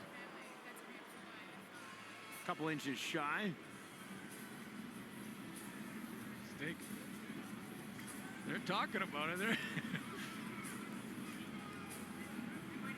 Mike Benavides, Lisa Tucker. I leave him out there. 3rd and inches. Dolegala. Doesn't need much. Any sort of forward momentum gets the job done here, and that'll do it. Dolegala, big body himself, following the big boys in front of him. And a first down for BC. Yeah, the difference there is their short yardage team had a couple of inches. When you're on the goal line, it goes back to the 1 yard line. You don't get inches closer. Still there, no matter if you get there or not. Exactly. Yeah. You no matter if you're halfway there, you still go back to the 1 yard line. So different task. That's the toughest yard on the field is that final yard. It should be, shouldn't it? Absolutely. Yeah. Less than 5 to play in the 3rd. They work from their own 13. Another handoff. And that one right up the middle with Jordan Terrell. Watching that Eskimo, or there you go. There's my preseason. Get that out of the way. I don't think you did that all last regular season. No, I didn't get that out of the way. Our Elks preseason game against Saskatchewan. I thought the linebackers were very active, and they've got some good ones. I mean, the difference, the Edmonton Elks have a lot of very good football players on this team. They did last year, a lot of first and second year guys, almost 30 of them. But for Chris Jones, I call I think here, but for Chris Jones, you know, it's one thing to have a whole roster of really talented players, athletic, all of those things, but you got to bring them together. I mean, it's at the end of the day, it's not the team with the best athletes or the best. See this move inside. It's not the best athletes or the Edmonton number 43, 10-yard penalty, first down. The team with the most skill that wins the championship. It's the team that is most together, the team that plays like a team at that time of year, and throughout the season they're building that, and that's what's been missing in Edmonton. They've got to come together, learn how to win. That's where McLeod Bethel-Thompson will make a big difference. And I'm not taking anything away from Trey Ford. I mean, Trey Ford was magic last year and was 4 and 5 in his 9 starts. Dolegala down the field, and that's intercepted. His second interception that he's thrown today. This one, Kyle Cass was just waiting for it in almost the same area as the first interception. Dolegala has done some good things today, but with the offense. Henry having some technical issues here. We apologize for those. Henry in a little bit of trouble, dumps it off near side, just to the 40. It was caught, but really no time and anywhere to go on the play for Malik Flowers. Well, that was Smith again, twice today. I was expecting him to get Flowers involved in the offense today, but it's really been Dominique Smith who's led the way. He's now been targeted 7 times. The guy who made that play, Dustin, was Amir Shadiq, the defensive lineman for the Lions right there, who got in the way of that little swing pass and forced Malik Henry to go the opposite direction. Henry, delayed handoff. Just inside the 40 as they went back to Brown. And that's a quick 2 and out here for Edmonton. Now you have to evaluate your field goal team too, but I've seen coaches in the preseason many times, whether it's 3rd and 10 or 3rd and 8 or whatever, go for it in the preseason to get their offense another rep. Dean Faithful into the game for the first time. Went 22 of 28 last year. Started slow, but certainly got better as the season went along as he settled into the league. This one a 43-yarder. And that one is knocked through. Points on the board for Edmonton, but they trail 23-9.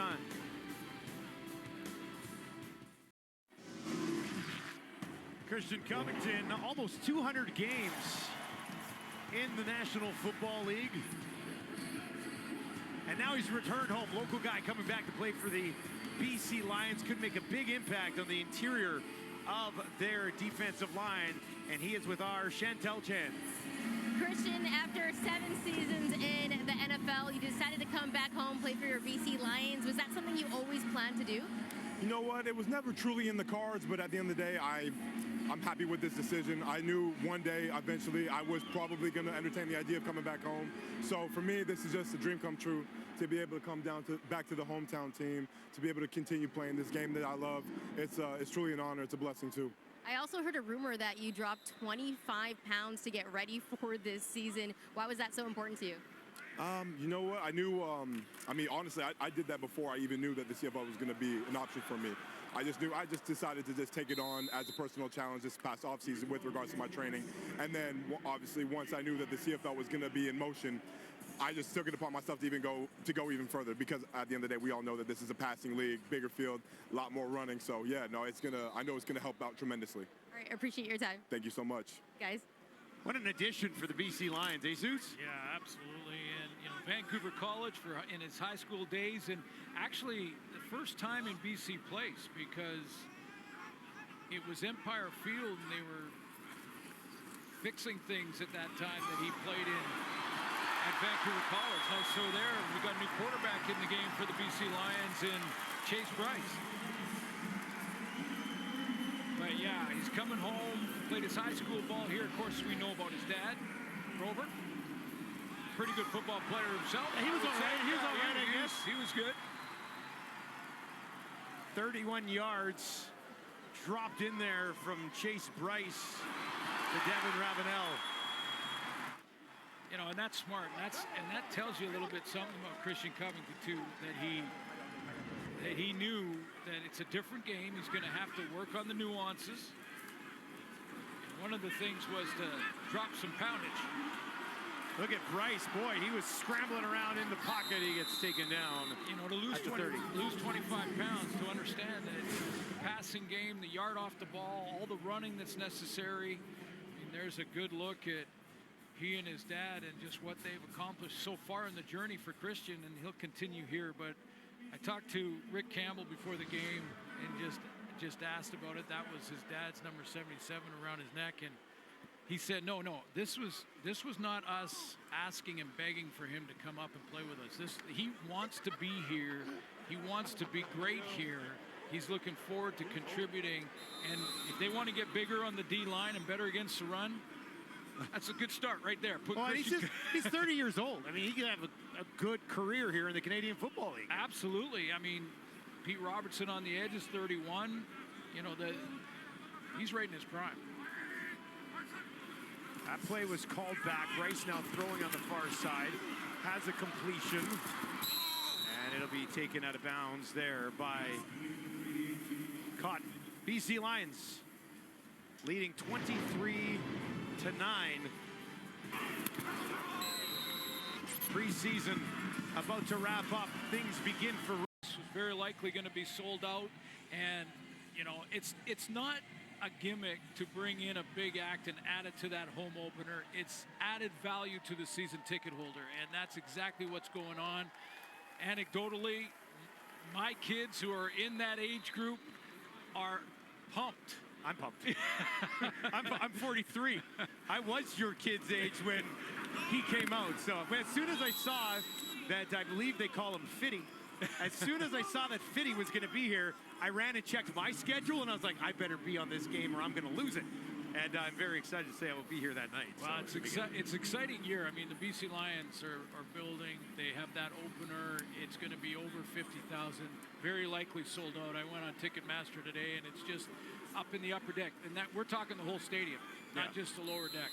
Upper deck, just end zone seats basically available. So if you want to be part of that, get there quick. You've got Touchdown Pacific in Victoria in late August to set off the Labor Day weekend. That could have been sold out twice. And then you've got Sean White sneaking one in the corner. He's a local guy too. And then it all wraps up here with what's going to be an outstanding Grey Cup celebration. And you know, part of the investment that Amar Doman, the owner here, has made in this province is not just with his business and the football team, the professional football team, but donating back to amateur football, flag football. The kids are excited about it. 50 cents coming for that opener. I mean, $4 million from the entire league throughout last season given back to amateur football in our country. Women's football leagues, flag football, young tackle football. It's growing, and they're building something pretty special here in BC. It can happen in the big cities too. Great momentum for Canadian football here on the West Coast. That one almost one-handed. Another announcement, Grey Cup related, coming on Monday. So put a reminder in your phones to check for that. Okay.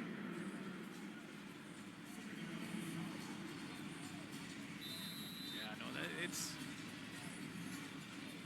exciting, and you know, it's been a while since there's been 50,000 packed in here. Can't wait to see that. It's gonna be a lot of fun. June 15th. A lot of fun for sure. BC on top, 26-9. They'll dump this off, and it's a little bit too high, and it falls incomplete. Malik Henry still running things on this offense. Missed Jawan Howell into the game at running back. Yeah, I think the defense had a little something to say about that last play and had to throw around the defensive line there, but done some nice things. Malik Henry, I think. Again, Trey Ford, McLeod Bethel-Thompson not here tonight. Neither is Kevin Brown, Javon Leake, Curly Gittens, Eugene Lewis, Kyron Moore. I mean, it should be a good offense. Hey, when Chris Jones said this is preseason, we're evaluating, that's what he was talking about. Little slip on the return for Ed Lee. We invited Atco Energy customers to make saves for a chance to win free energy.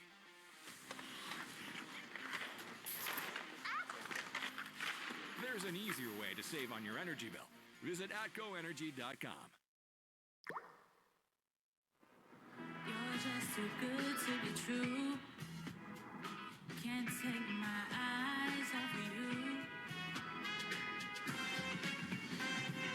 you. Michelob Ultra. What does say super dry taste like? Let me show you. It's tradition reimagined. I'm one of a kind.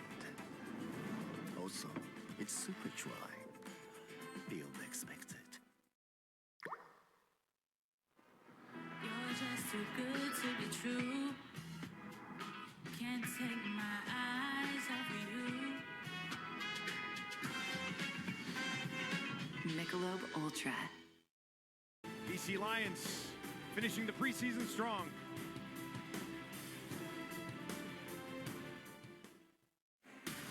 CHL Memorial Cup concludes this Sunday with the championship game. London and Saginaw. Who will take home the title? Find out only on TSN. Puck drops at 7 Eastern, 4 Pacific.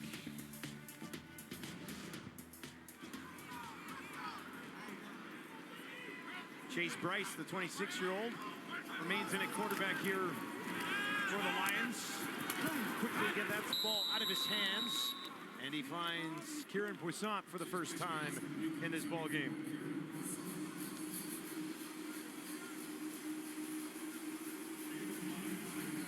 Chase Bryce started at Clemson, went to Duke, Appalachian State, dressed in a couple of games last year as backup. One guy I've got my eye on that I really want to see get on the field if he can tonight. Hit as he throws and it falls incomplete. Is it a secret or can you tell me? Well, it's not a secret. It's Colton Mikal, and he played in Kamloops with the Kamloops Broncos of the CJFL and in junior football. And he got the call to go to minicamp on his 19th birthday. 19. Yeah, I mean he's a receiver, and I asked Rick Campbell about him, and the plan is that he's going to go back and play another season in junior ball. But 19 years old, and he came to minicamp in Kamloops. Of course, that's where he lives. That's where he's from. Procedure, BC number 79. Repeat third down. So he had all his family and friends and teammates and guys like that watch him in camp. He said he went to the mini camp, and what Rick Campbell was looking for, does he look out of place? Because he's so young. Does he look out of place? And he hasn't, and he didn't. Now, I haven't seen him on the field yet, and maybe he won't get in and get some reps here tonight, but he's got a bright future at 19 to 19 on the sideline. Get to main camp for the BC Lions. Pretty cool. Well, and if he looks out of place, you get him out of there for his own safety. But obviously, he looked pretty good. And he's been able to stick around at main camp. Awesome experience for him. And the confidence that he would take back with him to Kamloops after all of this is just going to be stunning. Well, and it reminds us of the story of Illegal block. Edmonton, number 38. First down. It reminds you of the story of an Andrew Harris, of a Javon Katoy, guys who have played junior ball in our country. And some might think, well, if you're playing junior ball, you're not playing Div 1 or 2 in the States or playing university ball in Canada, you probably aren't going to get a look at the pro level in the CFL. But it can happen. It can happen. So if you're playing junior football, keep working. Maybe Javon Katoy, you're the next Javon Katoy. Maybe you're the next Andrew Harris or Colton Miko. Pretty good mustache on the 19-year-old too. I couldn't grow until my late 20s. I'm jealous. I just think it's a cool story. And I said to Rick Campbell, boy, I'd love to see him out there. And I said, hey, you know what? We'll see, but you know, I think it's great you want to give him a little bit of a pub because he didn't look out of place, and that's saying something at that age. 8-yard pass. First of the day to Shane Hooks. You might be just kind of getting in Coach's eye line. What about me? Hey, Coach, I'm right here if you need me. Kamloops Broncos shutout. That handoff is going to be stopped short. So for Edmonton here, you can't evaluate the Elks as a team. You can't evaluate them. Like you don't come out of this game and go, oh, Edmonton's bad again. No, like, You cannot evaluate. Just like you can't, specifically, you can't really evaluate Cole McDonald for those 3 short yardage plays and say he's no longer your short yardage guy. I mean, he didn't have anywhere to go. And he took on 3 guys, almost got in there. So, it's you're gonna have to look at the video, go through each play, each assignment. Who got the penalties? That's big.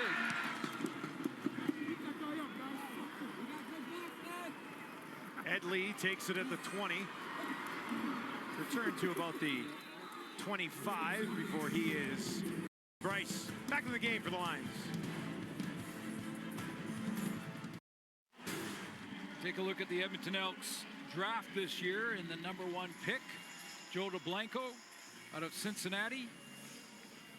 Good work on the teams here tonight, and you're doing well when you're drawing a double team this early. I mean, #1 draft pick overall, and obviously the scouts for the Lions said we better put 2 on number 50. He's gonna be the first guy down the field. He was fighting it hard, wasn't he?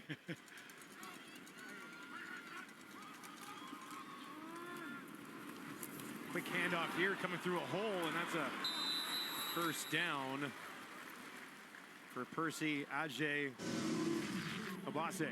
This is a nice first pick though for the Elks because Blanco can play now. I mean, we haven't seen a whole lot of reps from him on defense here tonight, but I think it's pretty safe to say that he's going to make the team here, and he'll be on the teams working his way into the starting lineup on defense.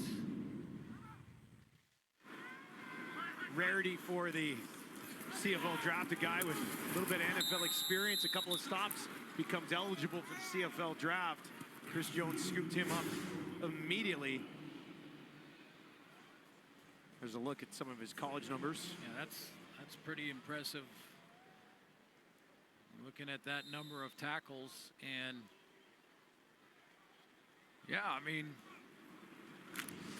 just helps in Chris Jones' flexibility when it comes to the Canadian ratio, and now it's a matter of how long does it take that next step, this level, become a starter. 2nd and 5 from the 45 for the Lions. Bryce, near side, got it to his running back, Ajay Obase. He'll be stopped short of the first down.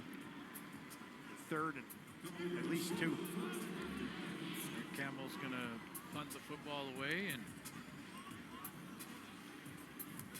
give his punt team a chance. Again, these are young players now. Who covers down first for the Lions? Who gets down there and makes the tackle? Gets that big check mark? Or can Flowers break it? Carl Meyer, the 33-year-old, in to punt this ball. A rugby background. They found him at a kicking camp in San Diego.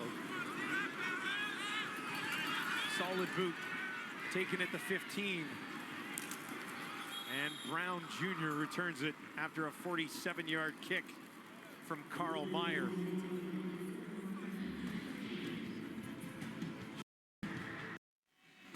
Big Time Football is back on TSN. Don't miss the season kickoff as the Alouettes face off against the Bombers. Grey Cup rematch next Thursday. Tune in at 8 Eastern, 5 Pacific, only on TSN. Thursday Night Football brought to you by New York Fries. Love those. Yes. I love New York Fries, man. I get the cheese dog and a little poutine. You can't go wrong. Their hot dogs should be called New York hot dogs, and it's delicious. Well, I mean, and on that week, we'll remind you of how the season wrapped up last year in boy, ultra dramatic fashion. All-time classic. Absolutely. Cody Fajardo to Philpott. Seconds remaining. Unbelievable. The lead up and week 1 coming up. And then back here in November for the 2024 Grey Cup. Henry, far side. He's tried this before. It doesn't work. This time, no.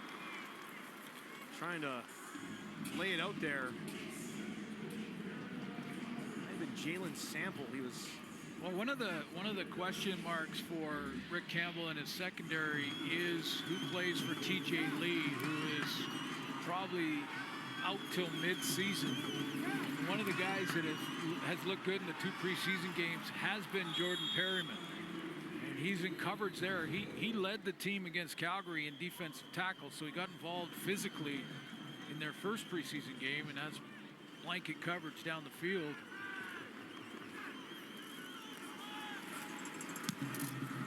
Julian boots it away again. Taken at the 25 by Lee.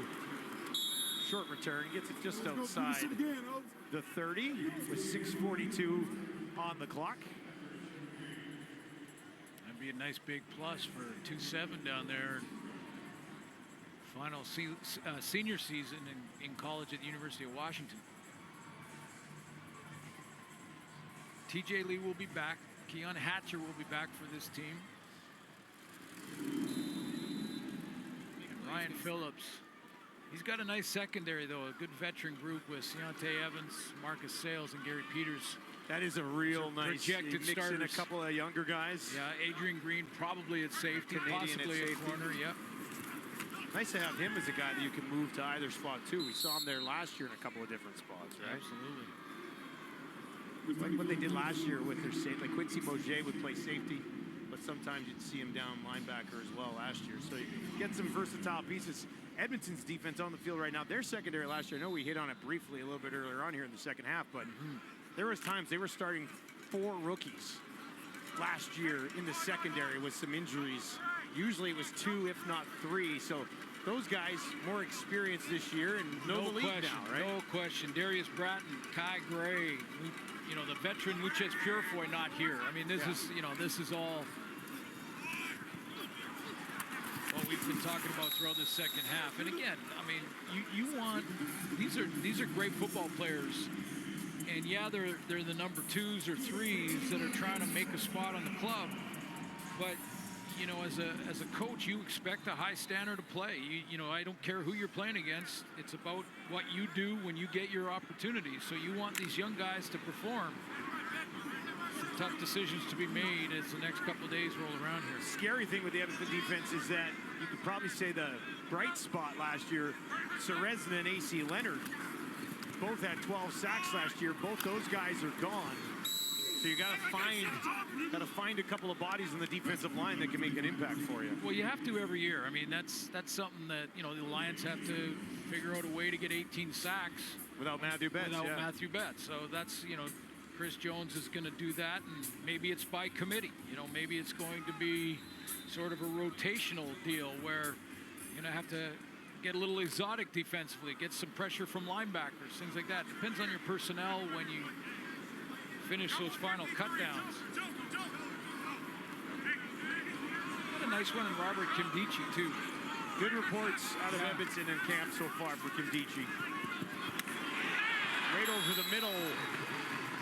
Nice pass there from Bryce as he guns it into the hands of number 89, Jalen Semple. Nice throw by Bryce here. If you're just basing it on just the game, though, I would think that Jake Dolegala probably is number 2, Bryce number 3 for the BC Lions. A couple of interceptions, Dolegala, but he's got the experience in the league. He did move the ball very well as well. For the Lions, what they're hoping is that Vernon Adams stays healthy all year. Wins the MOP and leads them to a Grey Cup, right? And you know, he hasn't been in the playoffs last year. He was banged up in the playoffs last year. You just have to change a name or two, and you could talk about that for 8 other teams. For 8 other teams, yeah. Sounds easy now, doesn't it? The final moments of the preseason here. Regular season success. Stay healthy, play well, win Grey Cup. Done. There you go. Simplify. Prioritize. Bryce 8 of 10 for 81. Dolegala had a touchdown. VA had a touchdown in his action. Nice move there. Bryce is going to be pressured and lunging on the far side of the field.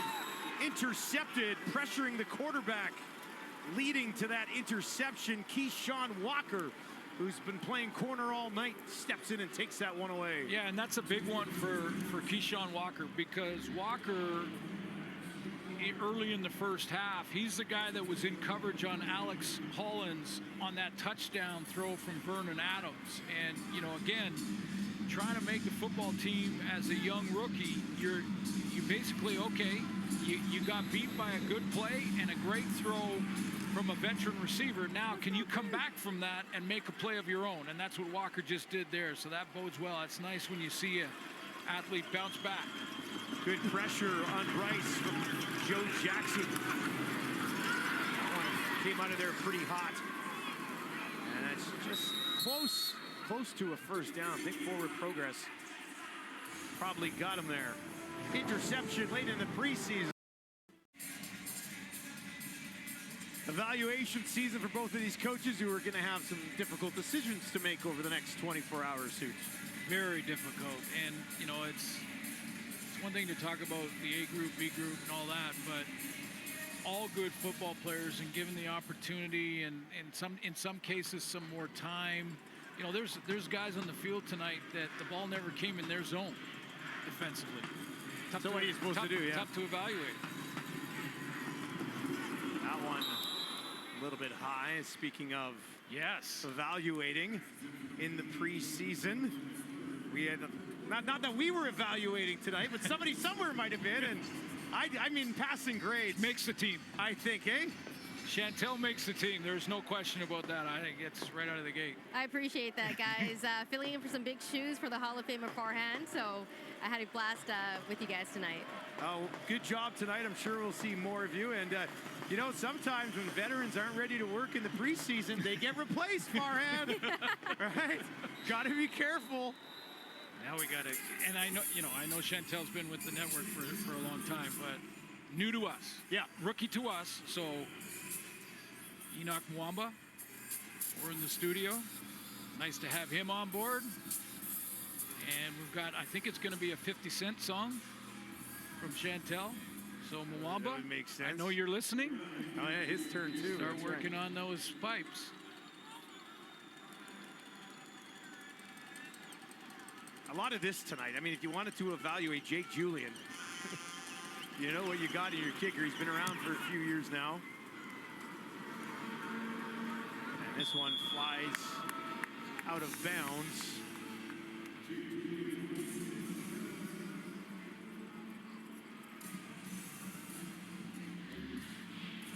Julian. Well, if you're looking for positives, you know, for the Elks in this, and just guys that you think, okay, we saw some plays early from Dylan Mitchell, and again, that's a guy that Elks fans know about. However, it's a guy that I think is going to break out of that sophomore jinx. Yeah. You know, and then you add a really talented receiving core, Kyron Moore, and oh, by the way, Eugene Lewis. Just, you know. He had over 800 yards in just 12 games last year. Still right up there among the best receivers in the game. Now, the one thing that I'm going to be real interested in watching is how Chris Jones manages his quarterback situation. Now, obviously, it looks like at this point McLeod Bethel-Thompson is the starter. It's his no thing, question. Yep. And again, it's nice that he is back in the league. I think it's great for our game and great for the Elks. But boy, do I want to see Trey Ford continue to grow. I mean, he got us up out of our seat. We're not allowed to cheer anybody, but for one team or the other. But man, you could cheer for big plays, and you could cheer for exciting plays. And Trey Ford, produced a bunch of them. You know, in the end, it could end up being great for Trey Ford, right? With McLeod Bethel-Thompson coming in, Trey Ford has a long career ahead of him. You know, suck up a few things from the veteran, and absolutely. And in a year, two, I mean, should he be called upon? You got that experience already as well, and like I said earlier with you, he's too dangerous of weapon to not somehow have involved in the offense, whether it's you bring him in every fourth series for a drive. I know that's kind of a little bit dysfunctional if things are going well, but certainly a guy that I think fans around the league will like to continue to see play. Boy, all these young guys, Jared Daggy, Malik Henry, who showed some flashes tonight. You know, I think for the Elks, they can learn a ton from McLeod Bethel-Thompson. And again, when you look back at his journey, and we will in week one again, to remind fans of just all the teams he played on, the success he's had throughout his career, working with so many different offensive coordinators. And if you're a young quarterback in that room, McLeod Bethel-Thompson can help you, and he can help this team win games. So, but that's what they have to do, right? Yeah. Well, if there's pressure on any team to win out of the gate, it's this team. That goes without saying. But based on their last 2 years. Well, because last year in Edmonton, thought process was they can't be as bad as they were the year before, and then they only had 4 wins again. Exactly. Right? You can only shouldn't even say that once, but you can't say it twice. And started 0-9, I think. And then they went to Trey Ford and ended up kind of turning the season around and giving the team a little bit of hope for sure. But I mean, we'll see how it comes together defensively. New defensive coordinator there, but with Kevin Brown and McLeod Bethel-Thompson and Eugene Lewis and Curly Gittins and Dylan Mitchell and Kyron Moore. Javon Leake. And Javon Leake in the return game now. And offensively, they should be able to put some points on the board this year. And you know BC is going to be a juggernaut again. Sounds like Leake will play a little offense, too. It's be nice to see. BC Lions, you look at them, contender last year, contender again this year. Where's this team headed after their preseason? Yeah, not too many questions that Rick Campbell has to answer. I mean, he's replaced. He feels like he's got talent where he lost like guys like Dominic Rhymes and Lucky Whitehead. They went in another direction there. We've seen some good things from some young receivers in Berry Hill. And, Matthew Betts, they've got to figure out how to get 18 sacks, maybe by committee. Matthew Betts no longer with the team, as we talked about. We wish him the best in the NFL. But, I like this team. I like their racial flexibility. And they've got a guy who led the league in passing at the helm. Career highs last year for Vernon Adams Jr., and I don't think any of us would be surprised if he sets career highs again this year. VA 7 of 9 tonight, 116 yards and a touchdown in limited action. We saw all we needed to see from Vernon Adams to know that he is ready for the 2024 regular season. The rest of the BC Lions look to be as well. It'll be a rematch of last year's Grey Cup on Thursday to get us going. Alouettes and Bombers from Winnipeg. A great week 1 schedule locked and loaded for you as well. It was the Lions wrapping up the preseason with a victory here tonight. 26-9 your final. Good night from Vancouver.